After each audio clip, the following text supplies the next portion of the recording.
Welcome to Shriji food. આજે આપણે બનાવીશું એક બીજું ગુજરાતી ફરસાણ, મેથીના ગોટા. મેથીના ગોટા ઘરે બનાવવા ખૂબ જ ઇઝી છે, પણ ઘણીવાર જો એ હાર્ડ બને તો ખાવામાં ટેસ્ટી નથી લાગતા. તો તમે જો આ રીતે મેથીના ગોટા બનાવશો તો ગોટા ઠંડા થયા પછી પણ એકદમ સોફ્ટ રહેશે. તમે જો આ વિડીયો હિન્દીમાં જોવા માંગતા હો તો ડિસ્ક્રિપ્શન બોક્સમાં મેં એની લિંક આપેલી છે, તો તમે ત્યાંથી જોઈ શકો છો. હવે આ ગોટા બનાવવા માટે આપણને જોઈશે 2 કપ બેસન, 3 ટેબલસ્પૂન સોજી, 2 ટેબલસ્પૂન ખાંડ, 1 ટેબલસ્પૂન તેલ, હાફ કપ દહીં. દહીં આપણે ખાટું અને રૂમ ટેમ્પરેચરવાળું જ લેવાનું છે, અને ખીરું બનાવવા માટે પાણી. તો સૌથી પહેલાં સોજીમાં આપણે આ તેલ મિક્સ કરી દઈશું.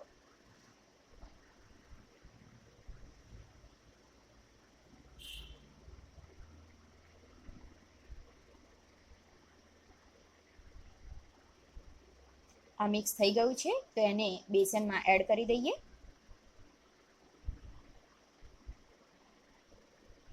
હવે એમાં ખાંડ અને દહીં એડ કરી દઈશું.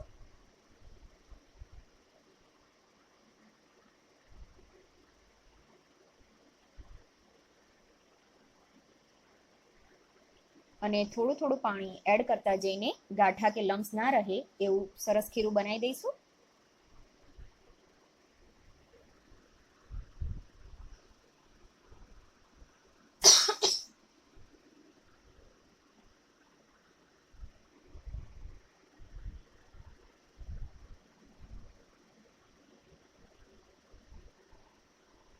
આ સરસ રીતે મિક્સ થઈ ગયું છે. આપણે આવું થીક બેટર રાખવાનું છે. મેં આટલું ખીરું બનાવવામાં 150 ml પાણી યુઝ કર્યું છે. એને સરસ રીતે મિક્સ કરીને ઢાંકીને આપણે 1 કલાક માટે રહેવા દઈશું.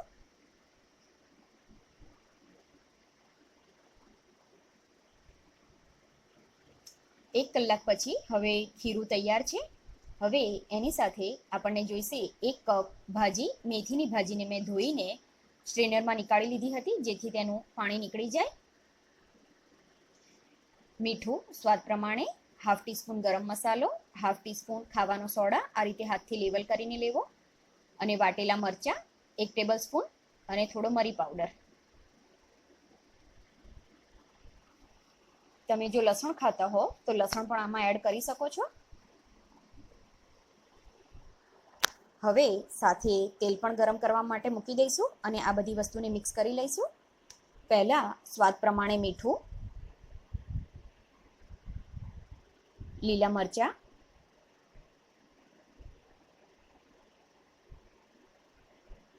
ગરમ મસાલો અને મેથીની ભાજી એડ કરી દઈશું.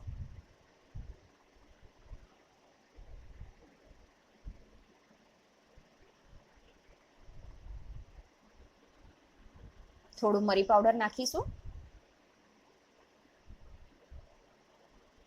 તમે જો આ ભજીયામાં આખા ધાણા એડ કરવા માંગતા હો તો પણ નાખી શકો છો. અત્યારે હું યુઝ નથી કરતી. પહેલા એને હાથથી મિક્સ કરી લઈએ.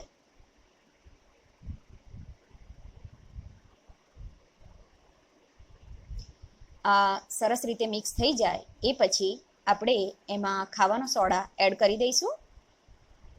અને આ સોડા ઉપર 1 ટેબલસ્પૂન જેટલું ગરમ તેલ એડ કરવાનું છે.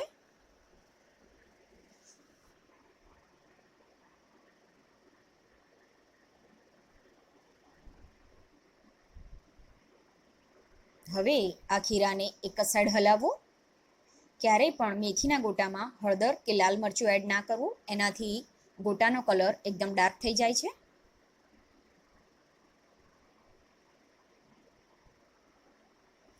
હવે આ રેડી છે, તો હવે આપણે એના ગોટા બનાવી દઈશું. તેલ ગરમ થઈ જાય એટલે ગેસની ફ્લેમ સ્લો કરીને આપણે એમાં ગોટા મૂકવાના છે. ગોટા માટે બહુ ગરમ તેલ નહીં જોઈએ. ગોટા ધીમે ધીમે ઉપર આવે એ રીતનું તેલ જોઈશે. જો વધારે ગરમ તેલ હશે તો ગોટા તરત જ ડાર્ક કલરના થઈ જાય છે અને અંદરથી કાચા રહે છે.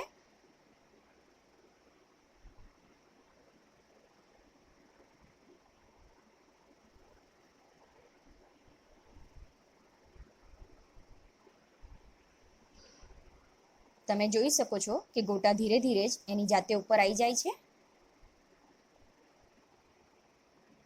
હવે ગેસની ફ્લેમ મીડિયમ કરીને અને ચડવા દઈશું. એક સાઈડ ચડે એટલે એને ટર્ન કરી દેવાના છે.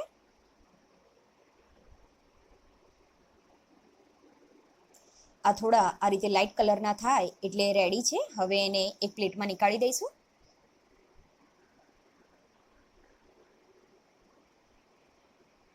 હવે આપણા મેથીના ગોટા સર્વિંગ માટે રેડી છે.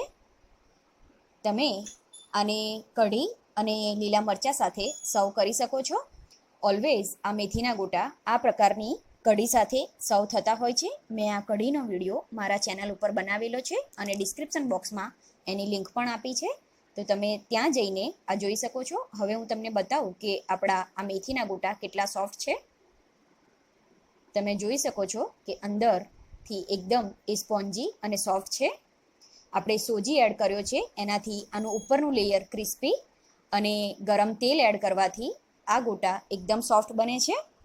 તમે આ રીતે બનાવેલા ગોટા જો ઠંડા થયા પછી પણ ખાશો તો પણ એકદમ સોફ્ટ લાગશે.